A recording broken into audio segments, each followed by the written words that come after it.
Well, August is the biggest month of the year for me to review, with a total of 12 different ones to review, and it was okay. There were a lot more projects that did not meet my expectations, but some very good content that made up for it.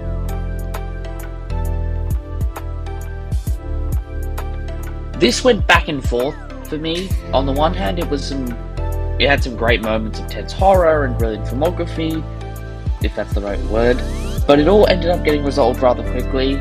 But it pulled itself back by Josh Hartnett's acting. Not only did he manage the transitions from evil to caring father, and once again the filmography, with long takes and tracking shots that add to this tense atmosphere, and it had some very entertaining moments. I just think it got resolved too quickly, and I think it needed a bit more to raise up the tension a bit. So it's not perfect, but certainly a thrilling and tense movie.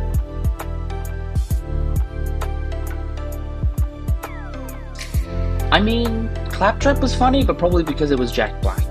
Based on limited experience with Borderlands, Tiny Tina is accurately portrayed. I can't quite place what it was that didn't meet my expectations. I mean, the design of the world was good, and the sci-fi elements were good. I think it may have been that the group did not have the chemistry that you would expect, and that they needed for a movie like this to work. It had some good points, but I don't think it did enough to please the fans of the games, and even just casual fans like me.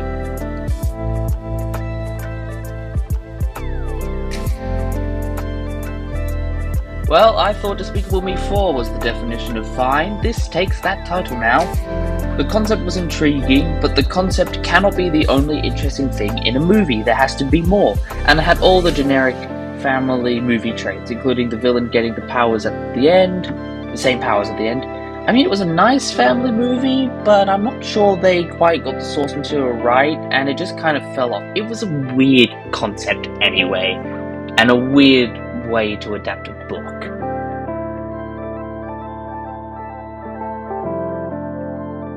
Well, thanks to this list, I can say I gladly enjoyed this. I appreciate them going back to the old Alien roots, keeping it more classic sci-fi horror rather than whatever the last two were. I mean, I hated a few of the characters, hate's a strong word, disliked a few of them. They really made the facehuggers and chest bursters even more terrifying, and those final 15 minutes, scariest thing I have seen all year. They really pulled it all out for this one, and I'm very glad to have witnessed it, and glad that I may be moving more towards horror movies. Slowly.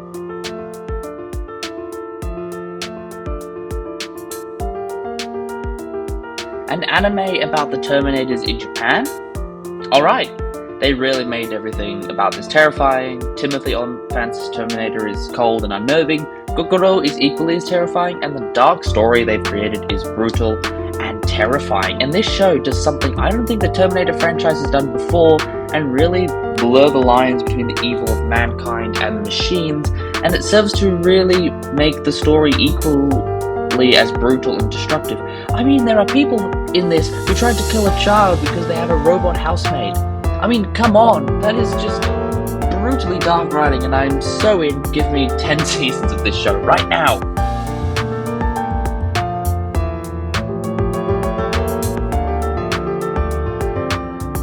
First of all, to all of those whack jobs who went off on the show for a few changes that were made, I say fuck you, they were fine. They actually made the story more interesting. You can all go die in a hole.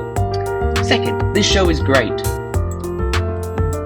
Both a love letter to Batman the Animated Series, which thanks to Netflix I'm enjoying, and a new take on Batman, placing him in the 1920s, which made for some really interesting set pieces and takes on the classic villains, and those takes were very well done. Also, they tease like every Robin in one episode, so they do exist, and this is more than anything justifies a season 2. We need a Robin for this Batman, and the Batman character went in a unique direction. He not only battled the villains, but his own demons, and they were clearly presenting a story of Batman early to his career, and they were taking him in some great directions. This show has a lot of potential, and I look forward to seeing where it goes in the future.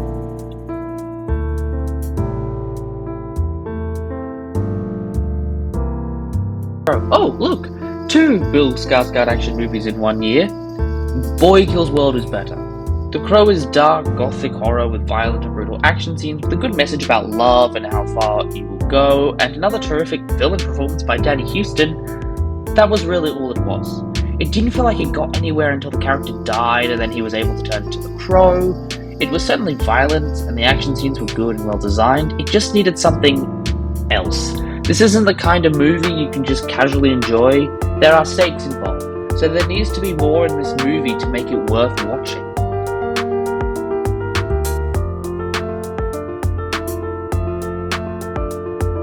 Well, this may come as a shock to people, but this show was amazing.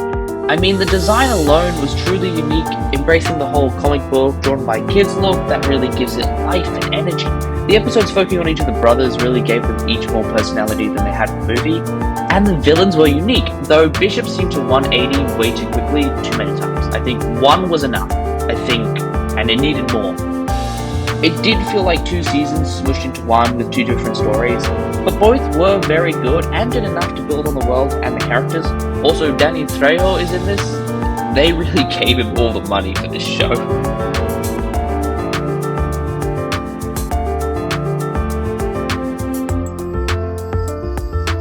Was this season better than the first? Yes. Did it still have some problems?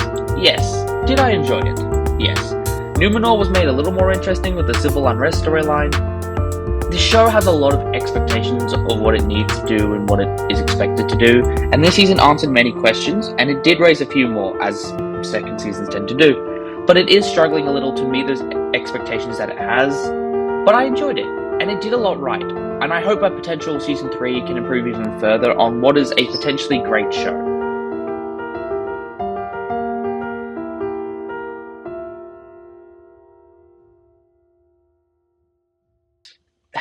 How did this get worse? I don't think this was the level of adult rating that was the problem. Though it does make it a little bit better, because I don't know, it made it a little bit better. It was the lack of story, which is still not entirely fixed in this, and it still feels like a ton was missed out.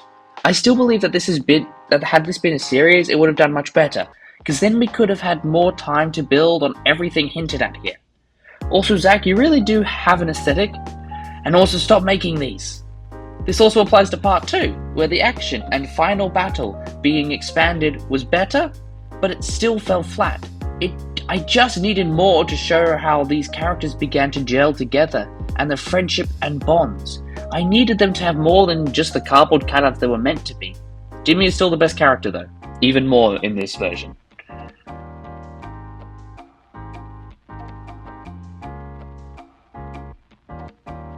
This is actually a very good adaptation, and for once I can actually say that as someone who has read the graphic novel. I will say that the animation style left something to be desired. It was a little stiff at times, but they have done this story justice. All the characters match with who they are in the books. Dr. Manhattan especially, they got him super right, Rorschach as well. They don't leave too many details out, and they have tried to include as much as possible, which really makes it feel authentic. The voice acting is spot on, and it fits the characters well. All in all, it's a good adaptation for one of the best superhero graphic novels. So, I feel like August did leave something to be desired. I think I wanted a bit more, and I kind of expected a lot from the projects. And this year isn't slowing down at all. September and October are going to have a ton of projects for me to review. And I think September has done quite well so far. October has only just started, so I can't really judge it at the moment, but I think I wanted a bit more, and I expected a bit more from August, but there was certainly a lot to enjoy, and there is certainly still a lot more to enjoy to come, and I'm looking forward to it.